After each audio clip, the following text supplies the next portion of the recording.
hablando sobre el octavo pleno casatorio civil. ¿Sí? ¿Qué hay que decir sobre este pleno? Primero que es un pleno que se hizo esperar mucho, tuvo una serie de circunstancias especiales. Primero que demoró algo más de 3 años, desde que se hizo la vista y la causa del caso hasta que se publicó el pleno, pasaron más de 3 años, 3 años y algo más, ¿cierto? Casi 3 años y medio. Segundo, que este pleno no tuvo acuerdo o votos unánimes, sino que hubo votos en discordia o en minoría, por lo cual hay reglas en mayoría y reglas en minoría. Sí, hay que tener cuidado con eso porque cuando el pleno es así, a veces los abogados que invocan el pleno piensan que lo que está en la parte final de la resolución publicada en el peruano son las reglas del pleno, cuando las reglas del pleno aparecen un poco más arriba de esa resolución. Cuando hay votos divididos, como es el caso de este pleno, primero se establecen las reglas del pleno y luego, a renglón seguido, se establecen las reglas en minoría. Y estas reglas en minoría aparecen obviamente al final. Entonces, este es el otro detalle. Hay votos partidos porque hay 5 votos a favor y 4 votos en contra, ¿no es cierto? 5 votos hacen la regla del pleno y 4 votos hacen las reglas que no forman parte del pleno, sino que forman parte del voto en minoría en relación a este pleno. Y tercer lugar, hubo circunstancias también un poco penosas porque no solo cesaron algunos magistrados que participaron en el pleno por razones de límite de edad, sino que también se produjo el deceso o fallecimiento de un magistrado supremo que participó en este pleno y que además fue el presidente en aquella época del pleno casatorio, ¿no? Entonces, estas circunstancias son las que de alguna manera circundaron el pleno casatorio, que se demoró bastante, demasiado, diría yo, ¿no? Pero en fin, creo que son las circunstancias que se propiciaron en este pleno en el que se discutía si el artículo 315 del Código Civil contenía un supuesto de nulidad o de ineficacia, ¿sí? Y se trata de una situación de ineficacia funcional o un supuesto de ineficacia estructural. Eso lo vamos a ver más adelante, ¿cierto? En este pleno también hay que decirlo, participaron los famosos amicus curiae o los amigos de la corte, llamados también los amigos del tribunal, ¿no? Estos amigos del tribunal se han presentado en diversos plenos casatorios en materia civil, pese a que no tienen una regulación expresa y concreta en el Código Procesal Civil ni en la Ley Orgánica del Poder Judicial, sino que son probablemente entidades como buenas prácticas, ¿no? Como buenas prácticas en las que se busca en el foro jurídico, a los abogados, se entiende, de mayor competencia, con mayor experiencia o que sean especialistas en determinados temas para ilustrar al tribunal. Por eso se llaman los amigos del tribunal, porque de alguna manera sirve su postura para orientar al tribunal a tomar una decisión.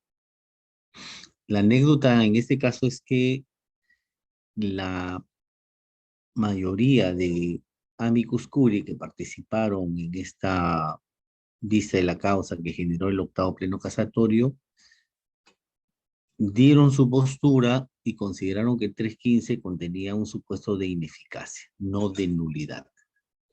¿Sí? Uno de ellos me parece que señaló una postura diferente, ¿no? se quedó su postura en minoría. Pero en fin, entonces esa es otra circunstancia que se produjo en la dación de este pleno, ¿no? Normalmente la postura de los amicus curiae en mayoría, cuando concurren a dar sus fundamentos, cuando concurren a expresar sus experiencias en estas materias, son tomadas en cuenta o consideradas para asumir una posición. Sin embargo, en este caso, el voto que generó o los votos que generaron las reglas de mayoría no asumen las posiciones que postularon los amicus curiae durante el desarrollo del informe oral.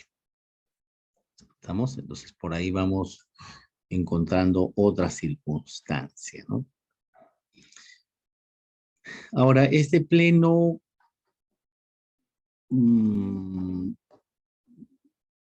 tenía que la judicatura asumir una postura, tenía que la judicatura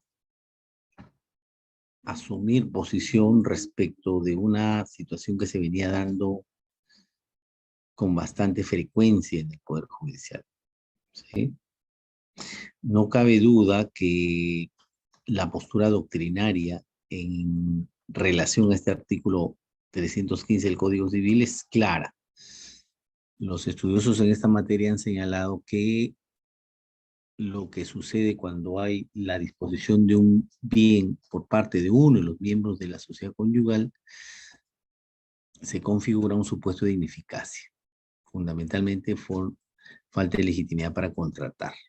Eso lo vamos a explicar más adelante. Sin embargo, en la jurisprudencia, desde tiempos bastante prolongados, la postura que han tenido los jueces en esta materia es que se trata de un supuesto de nulidad, donde hubo bastante confusión, podría decirse, donde hubo bastantes cosas que determinar sobre este aspecto, es qué causal de nulidad es la que servía para estos temas, ¿no? Por ahí vamos a ver las causales que más o menos se vinculan al supuesto del 315, cuando se trata de la disposición de un bien de la sociedad conyugal por uno de los cónyuges. ¿Estamos? Entonces, repito, la postura de los amicus curiae era sobre ineficacia. En cambio, la postura jurisprudencial hasta el momento en que se emite la ponencia que termina en resolución de este pleno y la postura del mismo pleno es que se trata de un supuesto de nulidad y no de ineficacia. La postura que tiene el voto en minoría es que se trata o se trataría de un supuesto de ineficacia funcional, es decir, no de un supuesto de ineficacia estructural. No hay una causal de nulidad, sino hay una situación anómala que tiene el negocio, pero que no se configura una situación de nulidad. Es decir, no hay una situación de ineficacia estructural, sino de una situación de ineficacia funcional. ¿Sí? Entonces tenemos partida por ahí la situación. La doctrina tiene una posición, ineficacia. La jurisprudencia peruana antes del pleno tenía una posición, nulidad, independientemente de qué causal era, y esta segunda postura ha sido asumida por el pleno. El pleno recoge la posición de que el 315 contiene un supuesto de nulidad. Y sí precisa en concreto qué causal sería la de nulidad.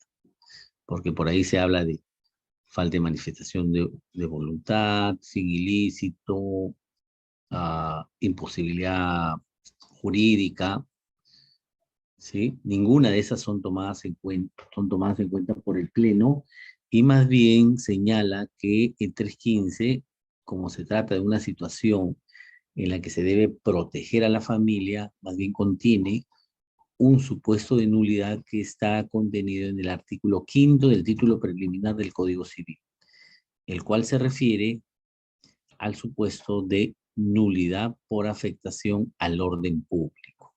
¿Esto qué quiere decir? Que el 315 es una norma que todo mundo debe respetar porque se trata de una norma de orden público. Y si se quebranta esta norma, si está considerada como norma de orden público, entonces lo que tendremos es una causal de nulidad por atentado a esta norma de orden público que es el 315. ¿Estamos? Entonces, esos son los vaivenes de nuestra realidad jurídica sobre esta materia, ¿no? Una posición teórica definida, una posición jurisprudencial también determinada, que fue capturada por el Pleno en mayoría y se ha concluido que se trata el 315 de una causal de nulidad con el adicional de que es una causal de afectación al orden público. ¿Estamos? Sin embargo, el voto en minoría sigue la doctrina, porque el voto en minoría ha considerado que se trata de un supuesto de ineficacia y no de nulidad.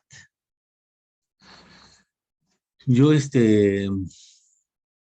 durante el desarrollo de las clases en las aulas universitarias, antes del pleno y durante el tiempo que estuvo en debate y en discusión, sin que se publicara, siempre fui de la postura de la ineficacia y no de la nulidad. Estamos, aún con la dación de ese pleno, me sigo quedando con las reglas en minoría, porque sigo pensando que es un supuesto de ineficacia funcional y no de un supuesto de ineficacia estructural. Un supuesto de ineficacia funcional en sentido estricto, porque detrás de esta situación hay una falta de legitimidad para contratar. Aunque el 315 tiene varios supuestos, ¿ah? Puede referirse al supuesto del falso procurador, 161 del Código Civil, que es un supuesto de ineficacia, no de nulidad ni de anulabilidad. Puede tener un supuesto de nulidad por fin ilícito y puede tener un supuesto de nulidad por afectación al orden público. Esa es la lectura que tiene el Pleno ahora con las reglas en mayoría. Sin embargo, las reglas en minoría discrepan de situaciones de esta naturaleza en relación a que el 315 contiene más bien una regla que lo que hace es que la nulidad en este caso no sea considerada, sino que sea considerada esta situación como un supuesto de ineficacia funcional, es decir, un supuesto de ineficacia en general en la que se puede determinar que quien dispuso del bien, como si fuera propio, cuando lo hace, no incurre en una causal de nulidad, sino en un supuesto de ineficacia por falta de legitimidad para contratar. Eso lo vamos a explicar luego, qué significa legitimidad para contratar o cuando estamos ante la ausencia de falta de legitimidad para contratar. ¿Estamos? Entonces veamos nuestras diapositivas. Esto es más o menos en resumen lo que tenemos como, digamos, como una situación de ingreso al tema que vamos a desarrollar. Veamos, a ver.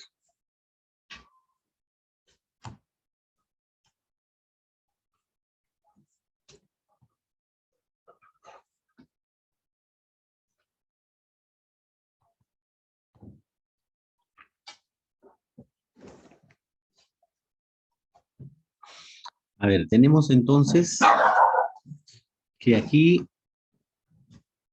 vamos a desarrollar en este caso los temas. Por un lado, ya saben ustedes cómo trabajamos con esto, trabajamos con ideas preliminares y mientras vamos leyendo o desarrollando las reglas, vamos sacando los temas trascendentales e importantes que se hayan presentado durante esa regla que se ha postulado, ¿no? Entonces vamos a hablar del octavo pleno casatorio civil.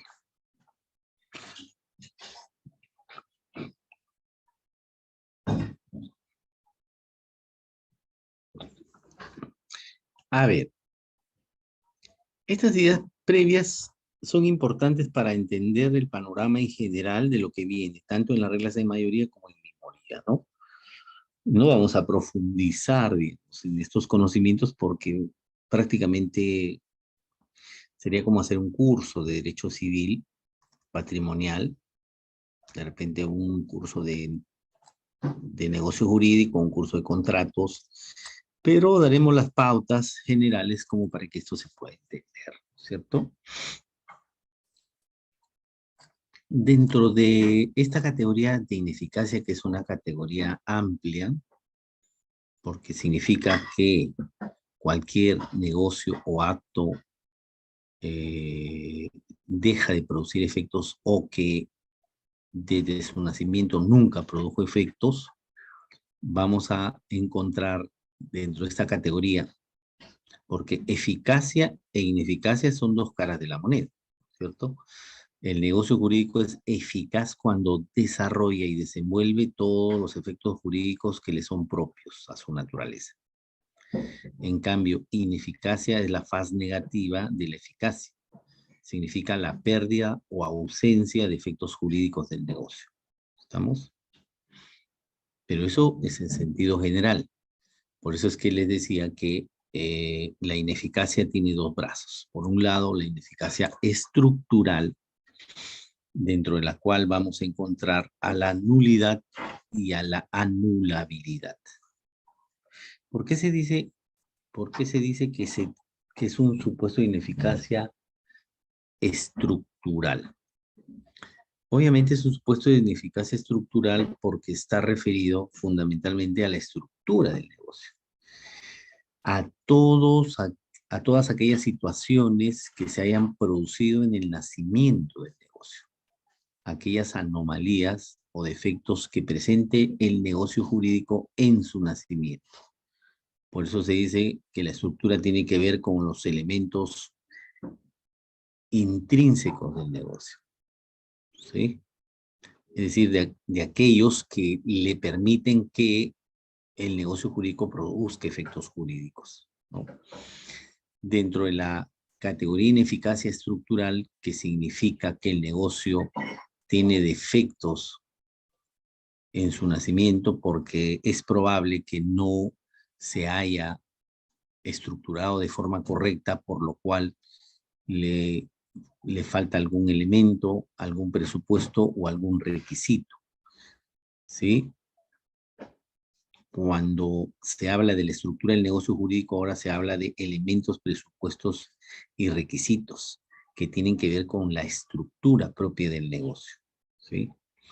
Entonces, si hay alguna deficiencia dentro de estos tres que se ha mencionado, es probable que nos encontremos frente a un supuesto de ineficacia estructural. Y ya dijimos, dentro de la ineficacia estructural tenemos dos categorías. La que más representa la ineficacia estructural es la nulidad, ¿cierto? Porque la nulidad hace que se propicie un defecto en el nacimiento del acto que no le ayude a generar, que no le permita generar los efectos jurídicos para los cuales fue creado. Por eso se habla de un negocio jurídico nulo, por eso que se habla de un negocio jurídico que se puede entender como un no acto porque no produce nunca efectos jurídicos. Por ahí hay alguna discrepancia y creo que con cierta razón de que la anulabilidad tiene ciertas objeciones para ser considerada como un supuesto de ineficacia estructural, porque no se olviden que si bien el acto jurídico o el negocio puede tener defectos en el momento de su nacimiento, cuando se trata de actos anulables, estos defectos no le impiden al negocio jurídico producir efectos jurídicos, sino que estos se van a producir hasta que la parte los haga cesar postulando una demanda de anulabilidad del acto jurídico y que el juez termine declarando que ese acto que se ha denunciado con defectos de anulabilidad es nulo, ¿sí? Pero en fin, pero la doctrina considera dentro de su contenido de la ineficacia estructural a la nulidad y a la anulabilidad como supuestos de invalidez, ¿sí? En En cambio, la ineficacia funcional presupone la existencia de un negocio jurídico válido, presupone la existencia de un negocio jurídico que despliega todos los efectos jurídicos establecidos por su propia naturaleza o por la norma jurídica que le es aplicable, ¿sí? Entonces, se parte de la idea de la ineficacia funcional de que nos enfrentamos a un negocio jurídico válido, pero que por alguna circunstancia ese negocio jurídico válido deja de producir efectos o por el acuerdo de la parte no produce efectos hasta determinadas circunstancias, ¿no? Entonces, la diferencia entre una estructural y una funcional es que el negocio jurídico en la ineficacia funcional es un negocio jurídico válido. La idea de funcionalidad presupone un negocio jurídico válido, pero que no produce efectos jurídicos o que los que tenía que producir por alguna razón dejan de producirse. Y ahí, por ejemplo, encontramos a la resolución del contrato, por ejemplo, ¿no? Yo celebro hoy un contrato, hay una causal de incumplimiento y resuelvo el contrato. Un contrato válido despliega sus efectos hasta que se resuelve. Después de la resolución ya deja de producir efectos, ¿no? Luego tenemos al mutuo disenso, tenemos a la revocación, entre otras figuras que permiten que el negocio jurídico que viene desarrollando efectos los deje de producir, ¿sí? Entonces, se trata de dos estructuras distintas. La primera, sobre todo en la invalidez, refería a la nulidad, eficacia estructural. El negocio jurídico, desde el inicio, no produce efectos jurídicos y nunca los va a producir. En la funcional, el negocio jurídico es válido, pero por alguna razón no produce o deja de producir los efectos jurídicos que le son propios a su naturaleza, ¿sí?